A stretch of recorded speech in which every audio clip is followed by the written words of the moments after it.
చక్కగా ఉన్నట్లయితే అమ్మవారిని స్వామివారిలో ఐక్యం చేసేటువంటి ఘట్టాలని పొద్దున్న లేచిన దగ్గర నుంచి మన స్వార్థం కోసం మన పనుల కోసమే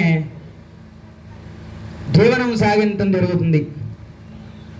కాబట్టి చక్కగా మరి ఇందాక చెప్పారు పూజలు కలవు స్మరణాన్ముక్తి అంటే 4 యుగాలు, మిగతా 3 యుగాల కంటే ఈ యుగంలో స్మరణ అంటే పూజలు చేయటం వల్ల కానివ్వండి, యజ్ఞాలు చేయటం వల్ల కానివ్వండి ఫలితం రాదంట. మరి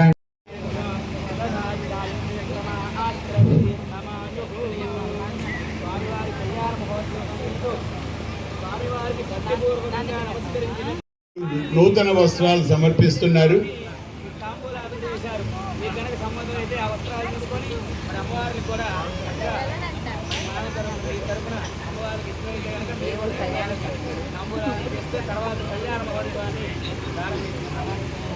స్వామి మైకి తీసుకోండి మీరు కూడా అందరు.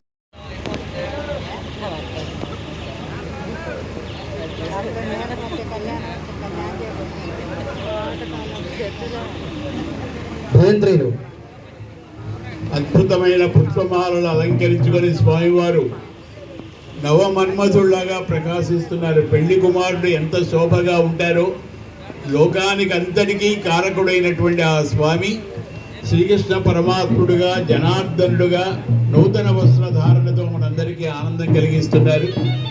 చేలము కట్టరుగా బంగారు చేలము కట్టరుగా అని ఆ బంగారు వస్త్రములు స్వామికి సమర్పించేటువంటి భాగ్యము ఆ దంపతులు పొందారు. స్వామి వస్త్రాలు అలా ధరించారనేటువంటి భావనతో అందరూ కూడా గట్టిగా ఒకసారి మాతృస్వరూపిణి అమ్మవారికి శ్రీదేవి భూదేవి అమ్మవార్లకు నూతన వస్త్ర సమర్పణ జరగబోతున్నది.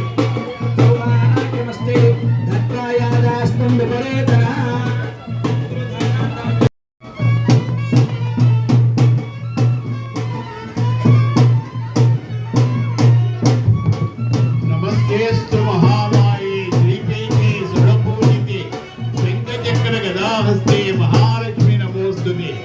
లక్ష్మీ స్వరూపిణిగా భావించి అమ్మవారికి చక్కటి పట్టు వస్త్రాలు సమర్పించారు. గట్టిగా చప్పట్లు కొట్టడమ్మా కరతాళ ధ్వనులతో. అమ్మ యొక్క అనుగ్రహం అందరికీ కలిగి గ్రామం అంతా కూడా సుసంపన్నమై పాడి పంటలతో వెలసిల్లటానికి ధాన్యలక్ష్మిగా సస్యలక్ష్మిగా అమ్మవారికి నమస్కరించుకుందాం.